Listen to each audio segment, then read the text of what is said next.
Hi, welcome to Video Waves. I'm Pete Darlington, and I'm going to take you through a short yoga routine.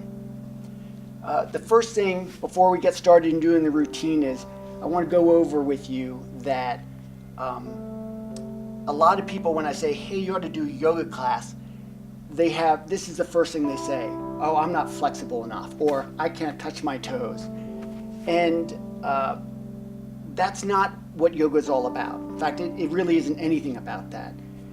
So I made up a routine that is user-friendly. It's for someone who's never done yoga, who wants to just try and get into their body a little bit.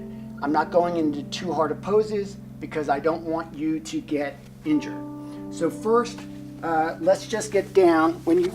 This is a wake up in the morning routine. You wake up, you're all stiff, and you're like, oh, I can't get moving.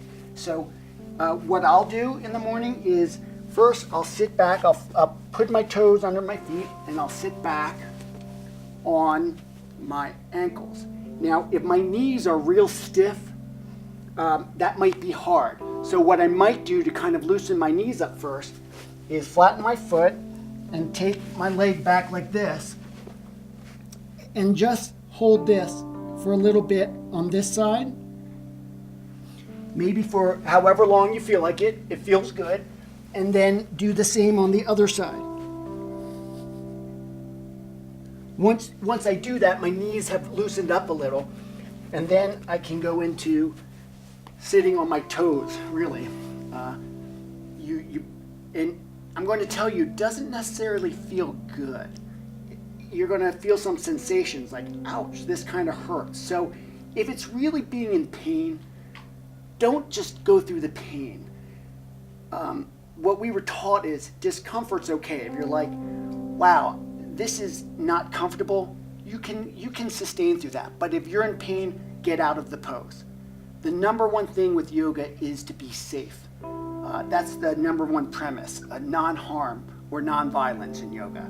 It's called AHIMSA. So I'll sit on my toes like that. If this really hurts, then come up a little bit like this. That'll help relieve it.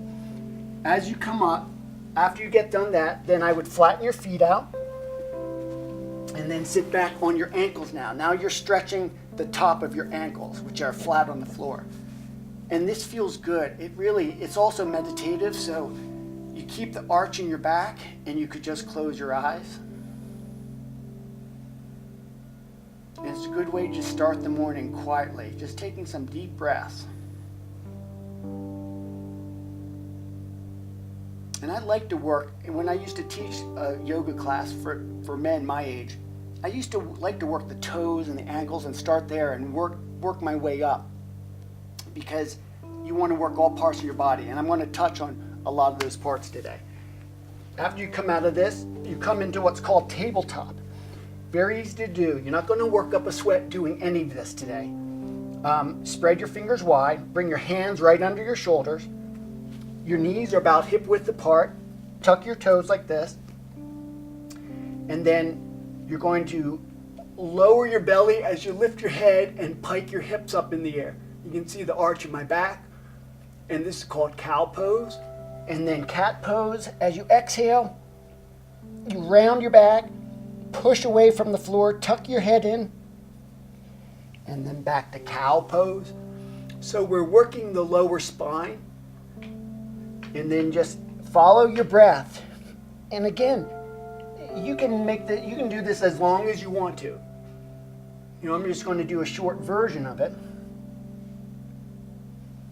But we're really just starting to get some movement in our spine. So as we go about the day, you're a little more flexible.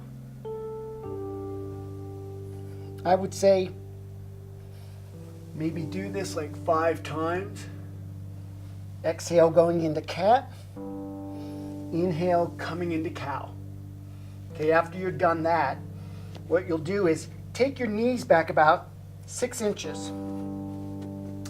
Tuck your toes and then press up into down dog. So that's what this is called, down dog.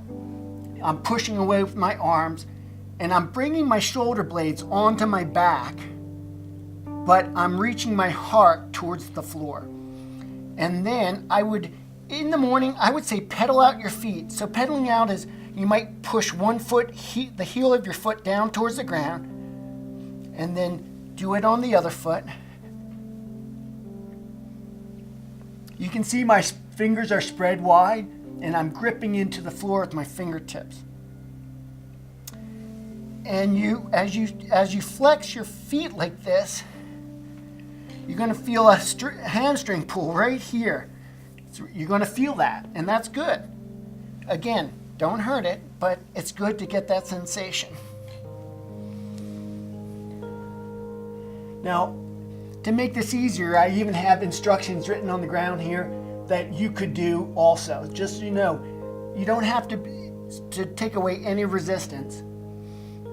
Then I'm going to slowly walk forward into a forward fold. So this is important. When you're doing a forward fold, to reach the ground, I put a slight bend in my knees. I'm balanced evenly over my heels and my toes.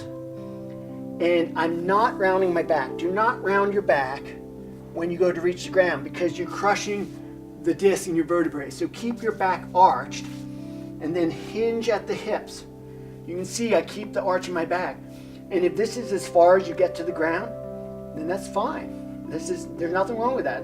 There's no benefit in reaching the ground. All I'm doing is I'm feeling the hamstring pull right here. And the hamstrings are attached to your lower back. So if you have low back pain, then you may need to stretch your hamstrings. So I'm just hanging here. Also, you can see my feet are parallel. They're not sticking out like this.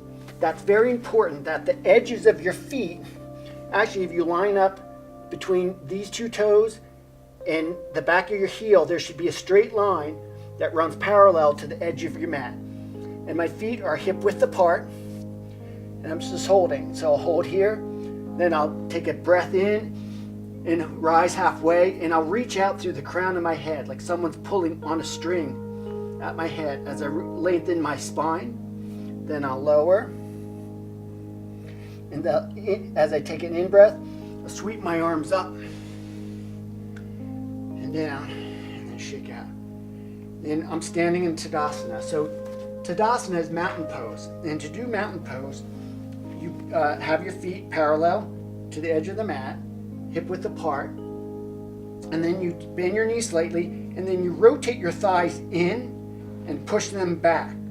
Well, when you do that, your butt kind of sticks out. So to alleviate that, imagine you have a tail like a dog, and you tuck it under. So you scoop your tail under, and when you do that, it flattens out your stomach, and all this becomes engaged. Then you take your arms out like this, take your shoulders up and onto your back, and then so your neck's not like this, make sure your chin is parallel to the floor, and then as if someone's tugging your ears and pulling your chin back, just pull your head back. So now, once you're there, pretend you have someone with a string on the crown of their head and lengthen up through the spine. And this is mountain pose. My fingers are spread wide. My feet are isometrically pulling towards each other, but they're not moving. And it's a strong pose. So from here, we'll inhale, sweep our hands up. Exhale, fold. Keeping your knees slightly bent. Watch my back. I'm not rounding it. I'm keeping the arch in it. Okay? And I just come down, and I'm feeling it in my hamstrings.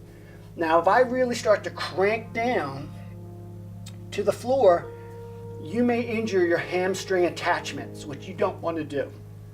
So just when you start yoga, just feel the sensation in your body. You don't have to win anything by getting a certain place. Just it'll make you feel better. And I might hold this in the morning. You can even put your elbows on your knees if you want, and just lower your torso down more as you start to loosen up. I am much more flexible today than I was when I started yoga. All right. And then inhale, come all the way up, down to your heart. Now we'll do a little twist. So maybe we'll take our feet a little wider apart, still parallel. Bring our hands together, interlace them, and turn them upside down and point up to the ceiling. Then we'll take our left foot, pivot on the ball of our foot, but keep your right foot on the ground. You might want to get that and twist. Now I can feel it in my spine right here.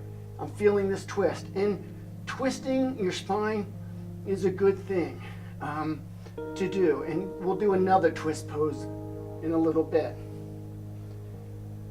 And then we'll come back to center and off to the left.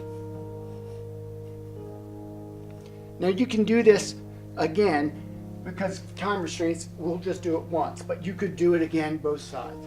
Okay, shake it out. Remember, this is just in the living room. Enjoy it. Don't take it too seriously. Now we're going to do tree pose. Tree pose is a balancing pose, and I like to throw a balancing pose in every routine. So it helps the left and right side of your brain. So first we'll put the weight mostly on our right foot, and if you're starting, you might put this little kickstand there to help. Hands on your hips. Have your hip points pointing forward. Don't open up, okay? Then you can just do this. This is tree pose, okay? If this is where you feel good, that's great. If you feel a little more adventurous, put your foot on your calf and go into tree pose there. And then if you really feel adventurous, bring it up onto your thigh. Now one thing you don't want to do is put your foot on your knee, because we don't want to damage the knee. That could be unsafe. So make sure your foot is either above your knee or below your knee on your calf. And then the thing with tree pose is, what I love about balance poses is that it doesn't take strength. It really takes you to focus on not focusing. You can even see I'm wavering a little bit. So it's finding that focal point and like getting everything out of your mind. The more you think of how to do it, the worse you become at it. So that's that side. And in yoga, we always do both sides. So now we'll put our weight with your foot pointing straight forward, put our weight on our left foot, bring up, and do tree pose on this side. As you reach your arms up wide, keep your arms straight, that your arms can go out. You can even play a little if you want to, that's fine. And I do like balancing poses for that, all right? Then shake it out. Now we'll go through a vinyasa to get down to down dog. So bring your feet together, mountain pose. Inhale up, exhale, fold down to the ground. Put your hands down on the floor, straighten the mat out there, and step back into down dog. Remember, my feet are parallel still, okay? Then from here, take your foot up into the air. Don't open, well, let me do this side. Foot up in the air. Don't open your hips up like that. Keep your hips parallel to the ground. And then step forward next to your left hand. Lower your knee to the floor. This is a low lunge. Then come up into your low lunge like this. Now when you're in your low lunge, don't let your knee go past your ankle. Okay? Don't go way up here. Keep your knee here. And as I'm up like this, I'm pulling my foot and my back knee towards each other to stabilize myself. As you can see, my right hip's starting to open up, so I want to bring my right hip forward, take my left hip back, and now as I do that, I'm feeling the quad stretch in my right quad. And that's a great thing to do when you wake up, because we want to stretch our hamstrings, our quads, our back. And then if you feel like it, you can always throw in a twist, putting your arm like this. It's a semi-balancing pose, okay? And then we'll put our hands down the ground, step back to down dog, take your right foot up in the air, come back. Ooh, that was a grunt. You're going to be grunting too when you do this. And the low lunge on the other side. You can go into your twist again. And then come back. And now we'll lay down. And I'd like to finish up a routine with a twist. So first, I might bring my knees in and hug them. This feels good right in this inner joint where your hip flexors are. And then to do your twist, take your right foot, put it in line with your tailbone, take your left leg over top, press down on your right foot, shift your hips out to the left, and fold to the right. I'll take my arms wide out, and I want to keep my left shoulder on the ground. And then if I need to, I can, if you have it in you, you can look off to the left. And I'm getting a nice flex, twist right here. And just sit in there. You don't have to do anything. Just being in this position will flex your spine and keep it loose and strong. For time's sake, I'll bring it back, but you might want to sit in that for 1 to 2 minutes. Then I'm going to do the other side, center myself, bring my left foot into the middle, flex up, shift off to the right, and then twist to the left. Again, you would do this for like a minute to do. After you're done your twist, hug your knees one more time,